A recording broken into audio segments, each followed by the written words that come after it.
बेटा, तुम्हारे पापा की हालत बहुत ज्यादा नाजुक हो गई है। बार बार तुम्हें ही याद कर रहे हैं।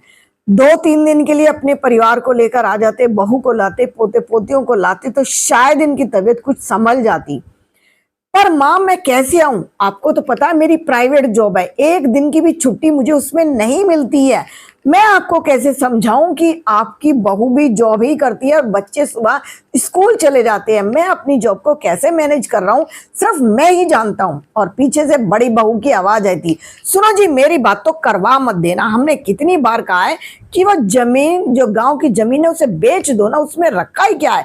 पर मेरी बात तो किसी को अच्छी लगती नहीं, कानों पर जू नहीं रेंगती है। और वहां जाकर क्या करें? क्या तुम्हारे पास इतने पैसे हैं? तुम्हारी माँ का सिर्फ एक ही मकसद है, तुम्हें बुलाना और तुम्हारी जेब से पैसे निकलवाना। उन्हें तुम्हारे बच्चों का फ्यूचर नजर नहीं आता। दोनों बुढ़े बुढ़िया बस ये चाहते हैं कि ये पैसा सारा का सारा वहां जाकर हॉस्पिटल में लगा दो। एक बात तो बताओ, इतनी उम्र हो गई है पापा जी, और कितना जीना चाहते हैं? क्या करना है जीकर, ये तो बताओ। एक उम्र के बाद तो शरीर सबको छोड़ना ही है ना, सबको समझ में आ रहा है।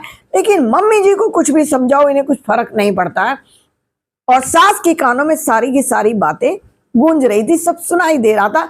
चुप होकर फोन काट दिया था और पल्ले से आंसू पोंछे थे। छोटे बेटे को फोन मिलाया। सुन बेटा, तेरे पापा जी तुझे बहुत याद कर रहे हैं, एक बार आकर उनसे मिल लेते तो शायद तुम्हारे अंतिम दर्शन भी हो जाते। माँ, मैं कैसे कहूँ, आपकी बहू भी प्राइवेट जॉब करती है और ये बच्चे हैं ना, इनको तो मैं एक केयर टेकर रखी है, वो इसे संभालती है, तब ये पलता है। आपको मैं कितनी बार कहता हूँ कि आप यहाँ आकर मेरे पास रह लो, अपने पोते के साथ खेलो, इसे संभालो, इसको पालो, लेकिन आप हो कि गांव छोड़कर आना चाहती नहीं है। अब माँ चुप हो गई थी और हॉस्पिटल में बैठे बैठे आंसुओं की धार रुक नहीं रही थी। और वही हुआ जो होनी को मंजूर था। 2 दिन के बाद किशन लाल जी ने अपना पुराना शरीर छोड़ दिया। इस देह को त्याग कर वो परलोक सिधार गए और माँ रोती रही, विनती करती रही, वीडियो कॉल। और बच्चों ने कह दिया था, पापा को वीडियो कॉल पर दिखा दो ना माँ, हमने बात तो कर ली है ना, पापा ठीक रहेंगे, इन्हें कुछ भी नहीं होगा। अब कौन करेगा, कैसे करेगा? बार बार कहने के बाद दोनों बेटे और बेटी गांव में वापस नहीं आए थे। पड़ोस में एक बच्चा था, राहुल, और उसकी पत्नी दिन रात देखभाल की थी किशनलाल जी की और उनकी पत्नी कमला जी की। कमला जी ने सोच लिया था कि अब आगे उन्हें क्या करना है। एक मैसेज देकर छोड़ दिया था, आपके पापा नहीं रहे, और इससे आगे कुछ भी नहीं लिखा था। और उसके बाद बच्चों ने मैसेज देखा और दोनों बच्चे सूटकेस में अपने कपड़े पैक करके एक अच्छी सी गाड़ी में गांव के अंदर पहुंच गए थे।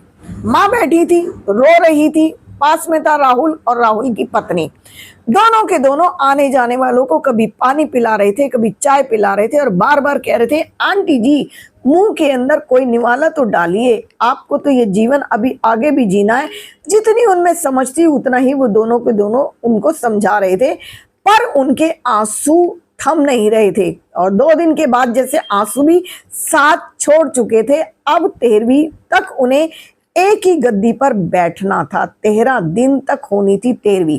दोनों बेटों ने आकर कहा, माँ हमारे कमरे में इंतजाम तो है ना, एसी तो चलता है ना। माँ चुप रह गई थी, बेटा एसी कहाँ से चलेगा, गांव है ये तो, यहाँ पर तो इतनी हरियाली है कि यहाँ बिल कौन भरता है एसी लगाकर। दोनों के दोनों अपने कमरे में बैठ गए थे और उसके बाद 13वीं का इंतजाम शुरू हो गया था। राहुल को चुपचाप कमला जी बताती जा रही थी, बेटा ये सामान आएगा, बेटा वो सामान आएगा। राहुल और उसकी पत्नी दोनों के दोनों इस काम में जुटे हुए थे, चुपचाप अथक सेवा कर रहे थे। जो सेवा उनके बेटों को करनी थी वो नहीं कर रहे थे। शाम को चाय और खाना बराबर में राहुल के घर से ही आया था। अब जब खाना खाते समय बेटा और बहू बैठ गए थे एक आंगन के अंदर, चौक के अंदर, और बातचीत शुरू हो गई थी। तो पापा की 13वीं के बाद हम इस हवेली को बेच देते हैं और जो हमारे पास 50 बीघे जमीन है पापा की, वो तो ऑटोमेटिक हमें मिल ही जाएगी। आधी बड़े को मिलेगी, आधी छोटे को बनेगी, और दोनों के दोनों हिसाब लगा रहे थे। और माँ किसके पास रहेगी? कुछ नहीं, 6 महीने तुम रख लेना और 6 महीने मैं रख लूंगी, तभी छोटी बहू ने कहा था नहीं मम्मी जी को तो मैं ही रखूंगी, मेरे बच्चों को कौन पालेगा, तुम्हें पता है 30,000 रुपए महीना तो मैं उसको देती हूँ जो मेरे बच्चों को संभालती है, कम से कम मुझे 2 पैसे की आमदनी तो होगी। माँ चुपचाप सुन रही थी। 13वीं का दिन आया और 13वीं करके ब्राह्मण जिमाकर कथा कराकर हवन कराकर किशनलाल जी की आत्मा को आखिरी आत्मा को शांति दी थी और उन्हें विदा किया था। यज्ञ हुआ था बड़ा सा और उसके बाद बेटे और बहू ने जाने की तैयारी कर ली थी। माँ आप बताओ आपका क्या करना है? कुछ नहीं करना। बड़े बेटे ने कहा था आप मेरे साथ चलो, छोटी बहू ने कहा था आप मेरे साथ चलो। मैं किसी के भी साथ नहीं जाऊंगी। तुम्हारे पिता ने मुझे अच्छी तरह से समझा दिया है कि तुम्हें अपने दोनों बेटों के साथ नहीं रहना है। तो आप क्या करोगी माँ? कुछ नहीं, अपने इसी घर में रहूंगी जिस घर में दुल्हन बनकर आई थी, बहू बनकर आई थी, इसी घर से मेरी अर्थी भी निकलेगी। तुम्हारे पिता ने मुझे कहा था और मेरा भी यही प्रण है। तो माँ क्या आप इस हवेली को बेचोगी नहीं? 1 से लाख तक इस हवेली को बेचूंगी नहीं। मेरे मरने के बाद तो तुम्हारा ये, लेकिन जीते जी कैसे दे दूं? उनका एक सपना था, उस सपने को पूरा करूंगी। क्या सपना था? उनका एक सपना था कि तुम इसमें एक सिलाई केंद्र खोल देना और तुम्हारी सिलाई इतनी परफेक्ट है कि जो भी तुम्हारे पास आएगा वो कुछ ना कुछ सीख कर ही जाएगा। तो माँ क्या करना चाहती हो? गांव की उन औरतों की भलाई करनी चाहती हो। अब तो सोशल मीडिया का जमाना है, सब कुछ तो आता है। एक मैं ऐसी संस्था बनाऊंगी इसके अंदर जहां की अनपढ़ बेरोजगार महिलाओं को मैं रोजगार दूंगी। ये तुम्हारे पापा का और मेरा सपना था। सन्न रह गए थे दोनों के दोनों बेटे और बहू भी। और माँ जमीन को तो हमारे यहाँ कभी कोई बेचा नहीं करता, ना ही उस जमीन को मैं हिलने दूंगी। मैं क्या करूंगी मैं ही जानती हूँ और तेरे पापा ने मुझे सब कुछ सिखाकर भेजा है। पर माँ आप अकेली कैसे रहोगी इतने बड़े घर के अंदर? उनकी चिंता तुम्हें करने की जरूरत नहीं है। राहुल और उसकी पत्नी बहुत है। और एक और बात, तुम इस दिमाग से इस चीज को निकाल देना कि ये हवेली और ये जमीन तुम्हें मिल सकती है। जो जीते जी अपने माँ बाप का ना हुआ वो मरने के बाद कैसे हो जाएगा?